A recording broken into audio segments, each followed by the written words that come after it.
happy that we have three celebrities with us. And Greg's right. We talk a lot about what's going on in the trials, what's happening in myeloma, and just how the field's really changed over the years that we've been doing it. So let me start with Krishnan, who is probably the CAR T from the beginning in terms of working in the lab and really has seen it grow. So I became faculty about 8 years ago, 7 to 8 years ago. So I think I'm the youngest here right now. But is this working? You guys? Nope, you don't need this one. Can you guys hear me? Sorry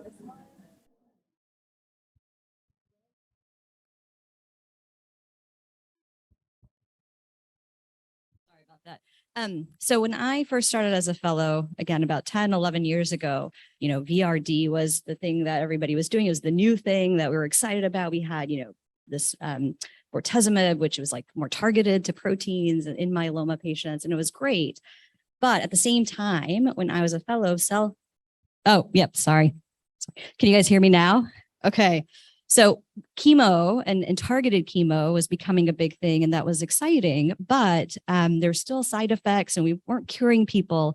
And at the same time, I had joined the stem cell transplant group initially when I was doing my rotations. And I learned about this thing called T cells. And I actually failed immunology. I didn't fail, but I got my first B.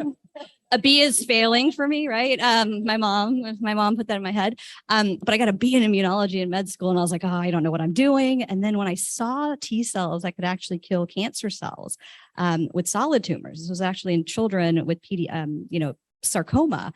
I just said, what is this? This is amazing. And so I joined a CAR T lab. And at the time, my mentors actually all told me that myeloma can't be cured. Myeloma can't be treated with immune therapy, because that was the idea that, oh, it's a blood cancer. Myeloma doesn't have, the flags that you need to target it. And there's all this misinformation out there. And so I said, nope, we're going to find this. And so, of course, across the world, people have been working on this for 30 years. But right when I joined that lab is when the first pediatric patient got CAR T cells in Philadelphia, Emily Whitehead, who there's a documentary out about right now. And so once lymphoma and leukemia got their CAR Ts, and once we found a great target for myeloma, I mean, it just took off. It took us a while to find that target, the right target, which I think we'll talk about later. But in these last 10 years, now we have all these new targets and how to finally kill that myeloma cell in multiple different ways, and seeing patients on these clinical trials that we have. We were just talking about this last night. It's a whole different world. And I know their perspective is very different than mine, because I came in at a lucky time when CAR T cells were actually finally a thing. But I'll let you guys talk about how it was in the old days. I was going to say, boy, she's young. Don't listen to anything she says. So actually, I have to say, so yes, I am much older. And I actually remember when I was training, myeloma was very depressing and nobody wanted to go into myeloma. So, that the field of myeloma has really grown in terms of as a true specialty. You still have a handful of doctors that remain, but it was them. So when we used to have, not me, and I'm not that old, but when they used to have myeloma specific meetings, it was like 5 people. They were that small. And now we have the International Myeloma Workshop, and you see hundreds of myeloma experts from all over the world. So that's how much interest and how much it's changed. And so that's what happens, right? So as soon, when I was a medical student, a myeloma patient would come in, and we did talk about 3 to 5 years, and maybe actually probably less, because people came in with broken backs and wheelchairs, and and just it was very depressing. And it's dramatic to go to now, where I have patients. I've been lucky to have been involved with the clinical trials with immunotherapy from the very beginning. So I actually still have a patient in the first CRB 401, which was now a BECMA, the phase 1 trial that is 6 years in remission from that first CAR T. And I have several patients that I've spoken to, some of you have done the same thing, where your last few lines of therapy have been without chemotherapy, have been purely immunotherapy, one CAR T, another CAR T, a bispecific. And it's dramatic to see that we're talking about 3 to 5 years of remission in this line of therapy, and we would hope we would get it from the very first one. So it's been quite dramatic Nice. So Greg's question is interesting. You know, I did, even though I live in New York, I did med school here. I started about 30 years ago. You know, there was a really interesting class that, and I think our generation is probably the first group of doctors that got classes in not just medical, but talking to patients. It was called doctoring. So one of the electives in medical school was called, is it cancer and can I still have sex? The two questions that patients had, but were afraid to ask. And that class, and I'm using that also because I see a lot of caregivers here.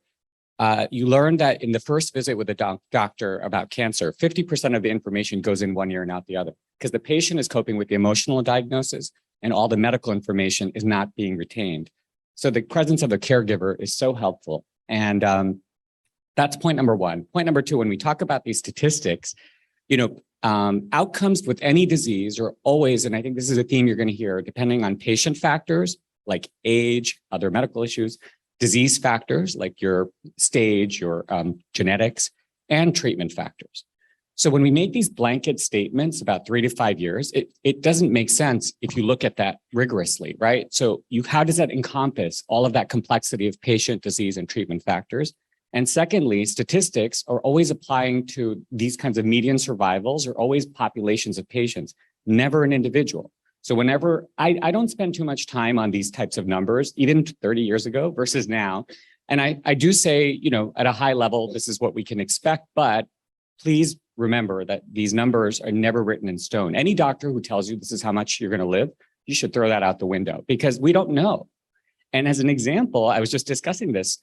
I have a patient in 2018 that we discussed hospice because we had exhausted all available therapies. He had kidney function problems that made it difficult to get onto clinical trials. He fortunately got onto one, actually spoke at the FDA. And today he's alive in stringent complete remission with the longest remission he's had in his entire myeloma journey.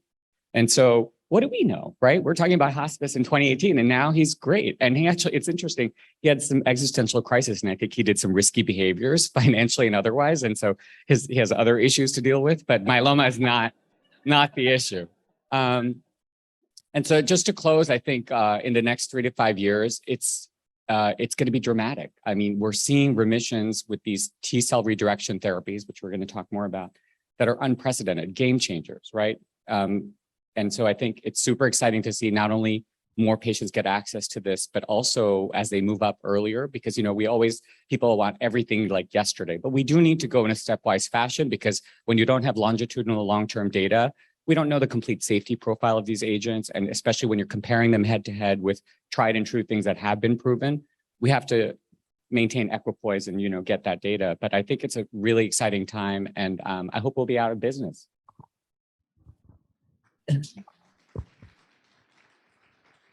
So in the last 3 minutes, I'm going to ask you all guys another question. First of all, I should say that Dr. Patel is going to leave us right after her talk. So if you have questions for her, please ask them. She has another event. I don't think it's a myeloma event because the words Chris Rock were mentioned. So, so please ask questions. So what are you guys most excited about myeloma for 2023?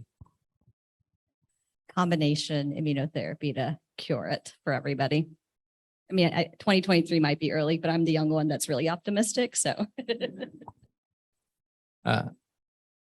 moving away from continuous therapy.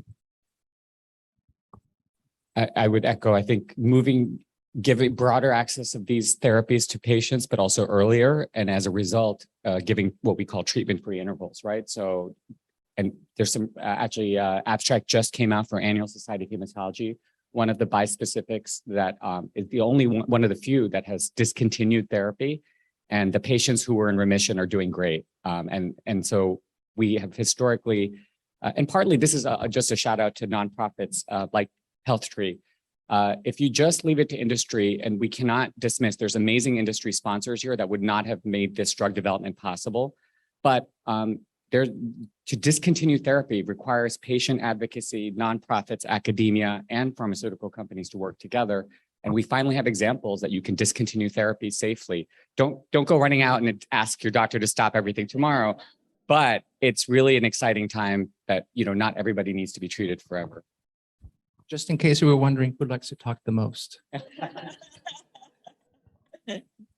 All right, thank you all very much.